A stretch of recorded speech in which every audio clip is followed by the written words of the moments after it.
I stood frozen in the sunlit bedroom, Mark's white dress shirt dangling from my fingertips.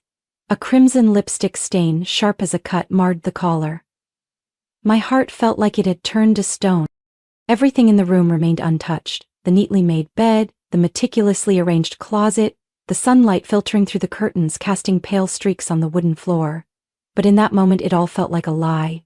One small stain on a shirt, yet it was enough to shatter every ounce of trust I had in my marriage. I blinked, forcing myself to breathe evenly. Maybe it was just a mistake, an accidental brush from someone, a fleeting contact at the hospital. Mark was a neurosurgeon. His job required long shifts, sometimes stretching 16, even 18 hours a day. But as I lifted the shirt to my face, an unfamiliar scent hit me. Intense, alluring, and entirely not mine. A cold shiver ran down my spine. I stared down at the shirt in my hands, my eyes scanning the fabric as if it held a silent confession. My mind went blank. I needed proof. I opened Mark's closet, rummaging through the drawers. Nothing seemed out of place, but then my eyes landed on a gym bag, shoved deep into the farthest corner as if deliberately hidden. I unzipped it, revealing another dress shirt, still carrying that same foreign perfume clinging to every fiber.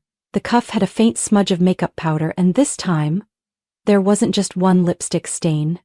There were two. A wave of dizziness swept over me. I sank onto the floor, my hands tightening around the fabric, struggling to steady my breath. This was no coincidence. I needed more answers. Mark's phone was still charging on the nightstand. I had never checked his phone before. I trusted him. I used to trust him. But now, that trust was crumbling, piece by piece. I picked up the phone, my fingers gliding across the screen. The most recent message appeared. A name stood out. Lauren Mitchell. I tapped on it.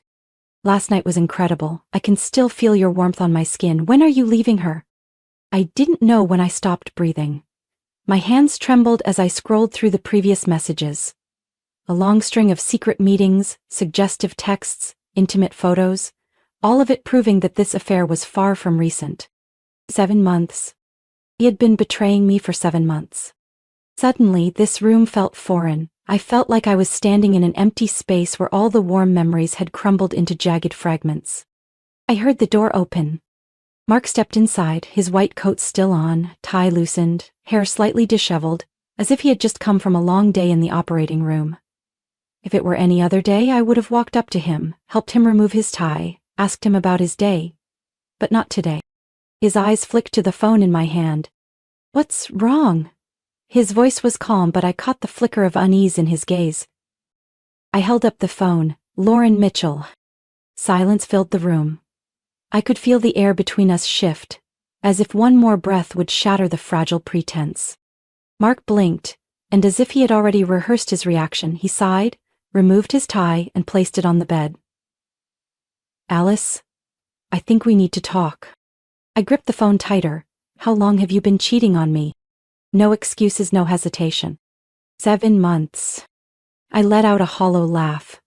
Some part of me had already known the answer, but what hurt more than his confession was the absolute indifference in his voice. "And now what? Are you going to apologize?" I raised the phone. "Or are you about to come up with some excuse?" Mark shook his head.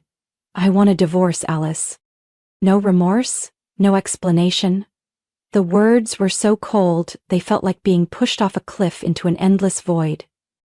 I stood there, staring at the man before me, the man I had trusted, loved, and poured everything into building a life with. But to him I had been nothing more than a burden he was ready to cast aside. My chest tightened, but I refused to let him see my pain. I swallowed down the lump in my throat, tossed the phone onto the bed, and lifted my chin, meeting Mark's gaze head on. "Then let's get a divorce." He seemed surprised by my composure, but I didn't give him a chance to take control of the situation. I stepped forward, standing right in front of him, my voice low but sharp. "But don't think you'll walk away without paying for everything you've done." I walked out of the bedroom with a heavy heart, but my steps were steadier than ever. Mark had decided to throw me away, to throw this family away, but I wasn't going to let him leave so easily. I had spent 12 years building this marriage, sacrificing my career, my dreams to stand behind him, and now he simply declared he wanted a divorce, as if he were signing a business contract? I had no more tears to shed, no more pain to endure, only determination remained. The next morning I drove straight to the office of Patricia Hayes, one of the city's top divorce attorneys. The woman, in her 50s with sharp-cut hair and experienced eyes, flipped through the file in front of her, listening to my story without revealing any emotion. When I got to the part where Mark coldly pulled out of our marriage, she simply set her pen down. "You need to prepare for a battle," she said, her voice devoid of embellishment. "But if you want the upper hand, we need to find out exactly what he's hiding." I frowned. "You think he's hiding something?" Patricia leaned forward, her gaze piercing. "Alice, I've been doing this for over 20 years. When a man like Mark decides to divorce so casually, without any concern for assets or custody, it means he already has a plan. And that plan includes hiding things that should rightfully belong to you." I clenched my hands in my lap. I didn't want to believe Mark could be deceitful about money, but after everything, what wasn't he capable of? "So what do I do?" Patricia gave a faint smile. "We start with the finances." She instructed me to gather all financial documents I could find. Bank statements, pay stubs, tax returns, joint asset agreements. That night, after putting the kids to bed, I opened the safe in Mark's study, flipping through stacks of papers. When I reached the bank transactions, the numbers on the screen made my blood run cold. The withdrawals, $5,000, $10,000, sometimes even $20,000, flowing steadily into an account under the name Silverbrook Holdings, LLC, a company I had never heard of. I printed everything I found and brought it to Patricia the next morning. As she scanned the statements, her brows furrowed slightly. "We need to find out what Silverbrook Holdings is." I looked at her. Could Mark have a secret account? Patricia sighed. "I've seen this before. But what worries me is that this isn't just savings. It looks like this money is being funneled for a specific purpose." A chill ran through me. What purpose? Strick called a financial expert she trusted, and within a day we had results. Silverbrook Holdings was a shell company registered in another state, under Mark's name alone. No clear business activities, no legitimate investment records. A ghost company. My stomach twisted. Could he be... I hesitated, afraid to voice the thought in my head. Could he be using that money to support Lauren? Patricia shook her head. Possibly. But this isn't just about funding a mistress. A sum this large is usually tied to something bigger. Tax evasion, money laundering, or something even more serious. I felt the blood drain from my face. Mark hadn't just betrayed me in our marriage. He might be entangled in something far worse. Patricia exhaled. "I think you should talk to someone." "Oh, Ethan Russell." I frowned. "Who is that?" Dr. Ethan Russell used to be Mark's colleague at the hospital, but 2 years ago he suddenly left, and no one knew why. There were rumors that he discovered something unusual at the hospital, but no one dared to ask too many questions. My hands clenched. A deep unease settled over me. "How do I meet him?" Patricia smiled. "I have his contact. You just need to ask the right questions." That evening, I sat in my car outside a small cafe, my hands wrapped tightly around a warm paper cup. Ethan Russell walked in. A man in his 40s, streaks of gray in his hair, his face sharp but weary. He sat across from me, studying me in silence before speaking. "I've been expecting this call for a long time." I froze. Ethan took a sip of coffee and said slowly, "Alice, you're not the first to question Mark. But if you want the truth, you need to be prepared. What you're about to learn could change everything." I didn't take my eyes off him. "Then tell me," I whispered. "What's the truth?" Ethan Russell stirred his coffee, his sharp eyes locking onto mine as if assessing whether I was truly ready to hear what he had to say. "I didn't leave the hospital because I wanted to," he began, his voice calm but laced with bitterness. "I was forced out, because I knew too much."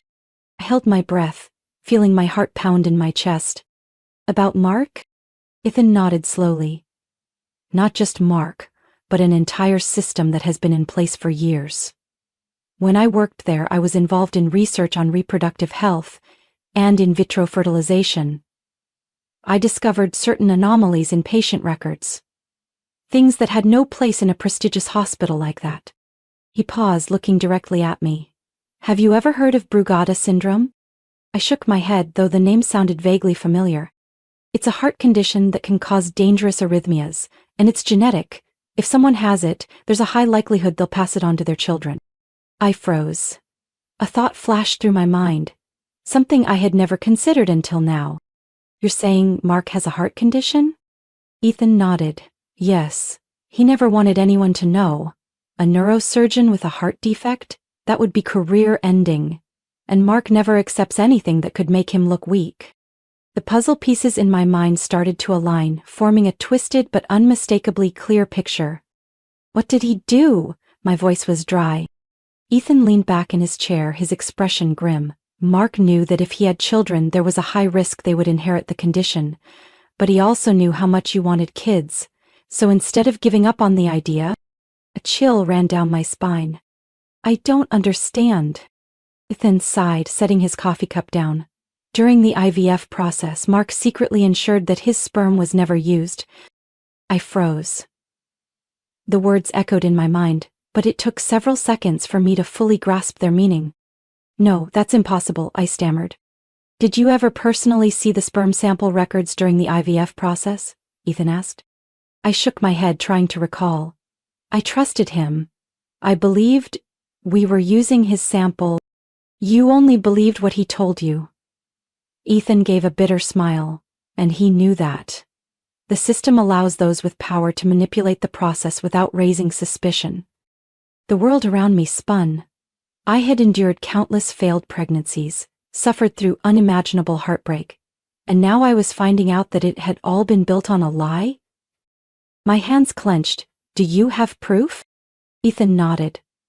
I collected some records before I left, but if you really want to know the truth, you can do a DNA test. I nearly collapsed into my chair. A DNA test? I had never considered it, had never had a reason to doubt Mark's connection to our children. But now, the thought wrapped around me, suffocating every other rational thought. I looked at Ethan, my voice shaky but resolute. Can you help me? He nodded. I'll give you the address of an independent lab, collect hair or saliva samples from your kids, and if possible, something from Mark. I left the cafe with a list of tasks, but my mind was completely blank. I drove home on autopilot, knowing only one thing. I had to do this.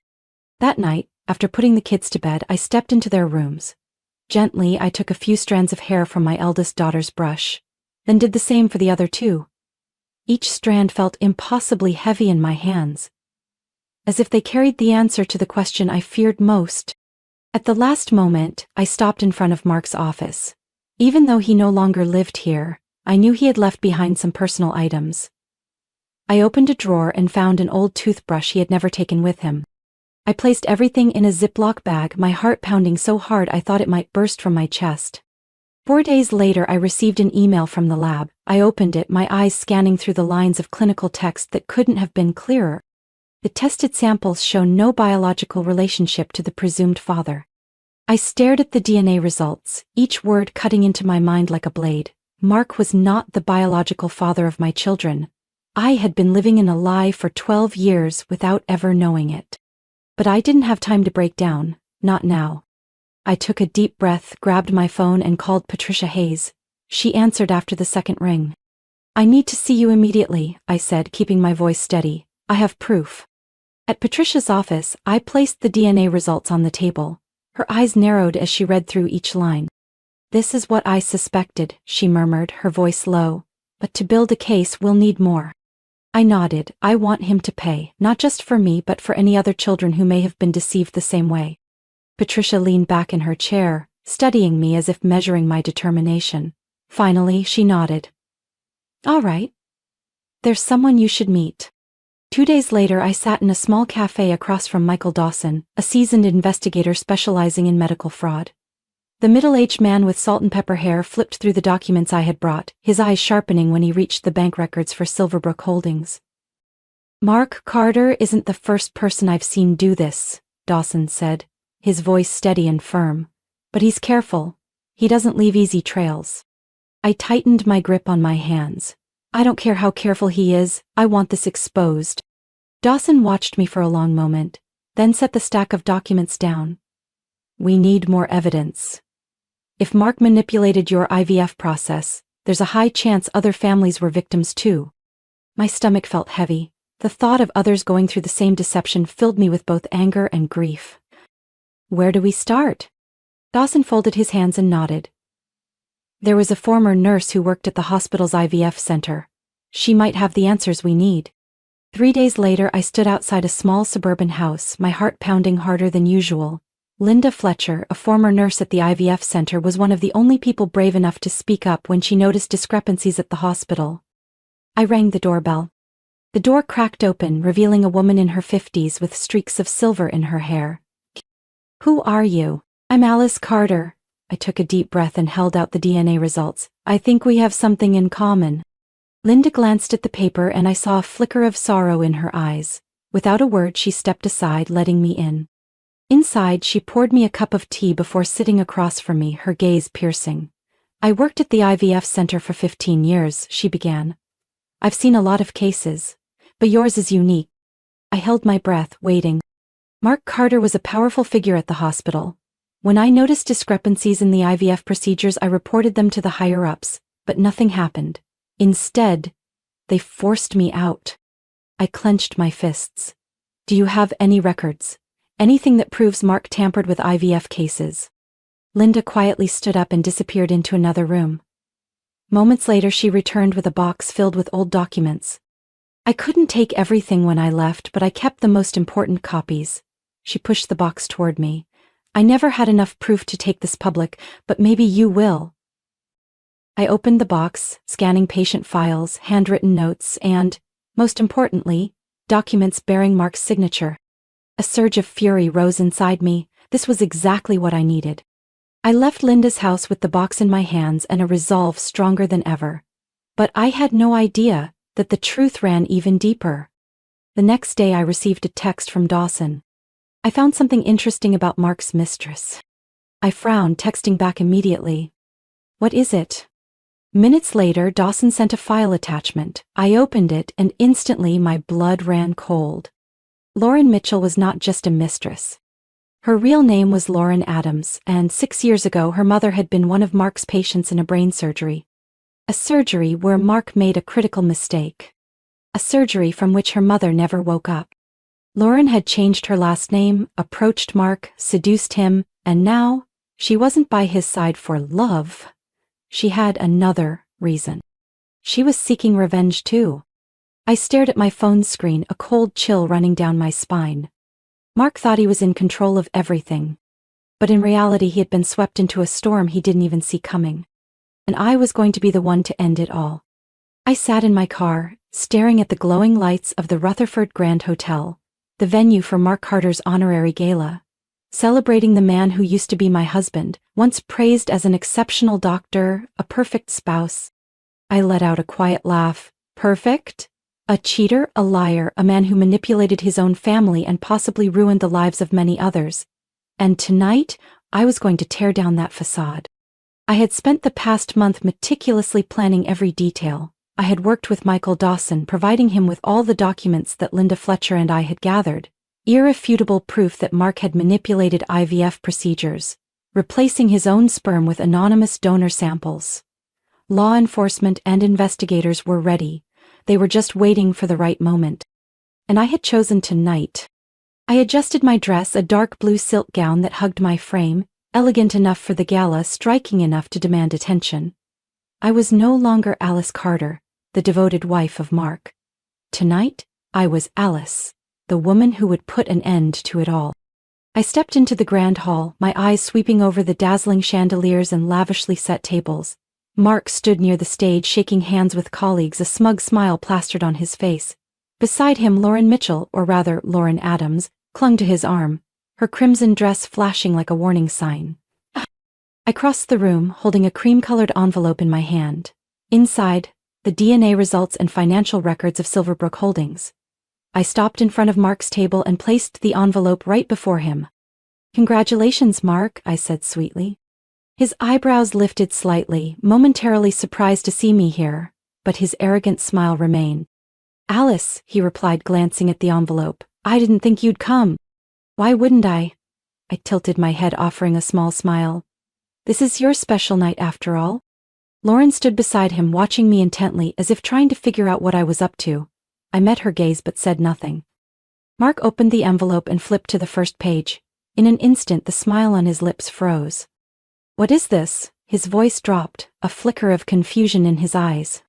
I leaned in, my voice low enough for only him to hear.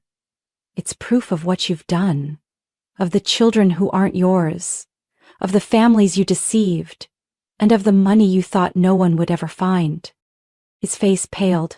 Lauren glanced at the documents, her lips slightly parted as if she, too, was just realizing something. You should read it carefully before the night ends, I said, stepping back, because I don't think you'll be leaving here as a free man. Before Mark could respond, the microphone crackled to life, announcing the beginning of the ceremony. I smiled and stepped away to my table, feeling his panicked gaze burn into my back. The event proceeded as planned. Mark was named Doctor of the Year and he walked onto the stage amidst thunderous applause. But I didn't clap.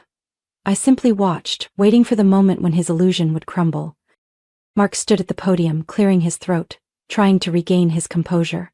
But I saw the slight tremor in his hands as he gripped the microphone. As a doctor, I've always believed that our greatest responsibility is to protect life, he began, attempting to maintain his confidence.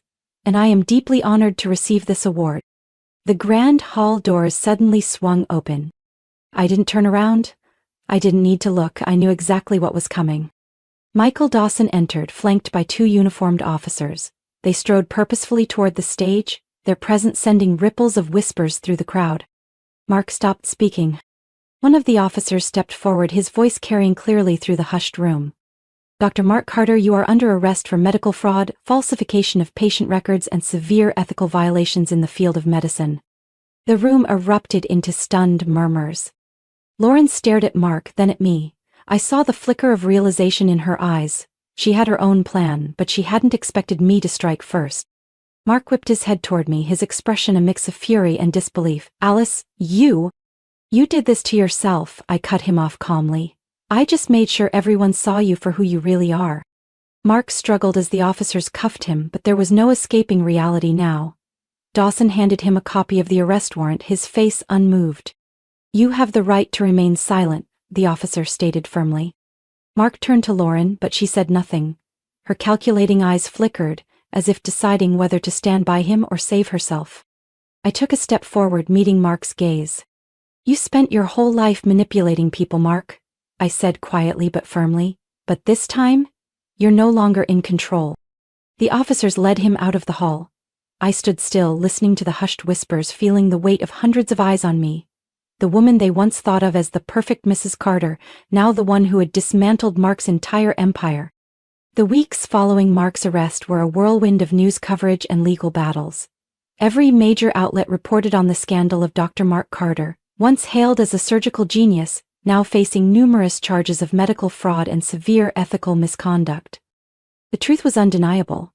Mark had lost everything. The court froze his assets, while his former hospital quickly revoked his medical license to salvage their reputation. Former patients, families who had trusted the IVF center came forward one by one with lawsuits. Mark hadn't just deceived me, he had deceived an entire system. But what surprised me most wasn't Mark's downfall. It was how I felt about it. I thought I would feel triumphant, satisfied at seeing him stripped of everything he once prided himself on. But no, that feeling never came. What I felt was freedom. Freedom from the lies. Freedom from blindly trusting a man who had never truly loved me. I had stepped out of Mark's shadow, and for the first time in years, I could finally define my own life. One late afternoon, I received a message from Lauren Adams. She wanted to meet me. I sat in the cafe, watching her walk in, still sharp and poised, but there was something different in her eyes. The calculated confidence was gone, replaced by a deep exhaustion. She sat down across from me, placing her bag beside her. I guess we have a lot to talk about. I took a sip of my coffee, keeping my gaze steady. You planned to get close to Mark from the beginning, didn't you?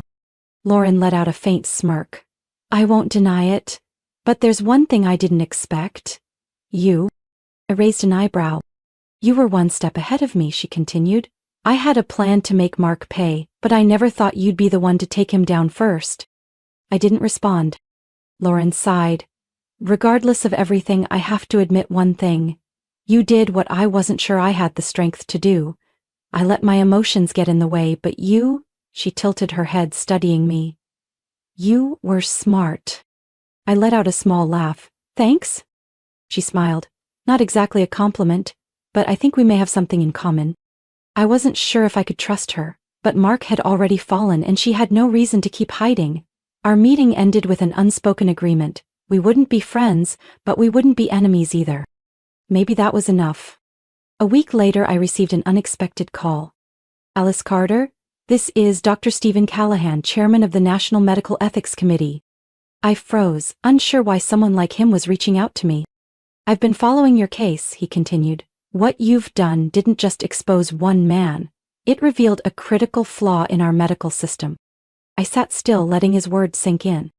We're looking for someone to help oversee and reform the ethical oversight in reproductive medicine, he said. Someone who doesn't just understand the problem but has the drive to change it. And I believe that person could be you. I leaned back in my chair, trying to absorb what I had just heard. A year ago, if someone had told me I'd be invited to join a major medical ethics committee, I would have laughed.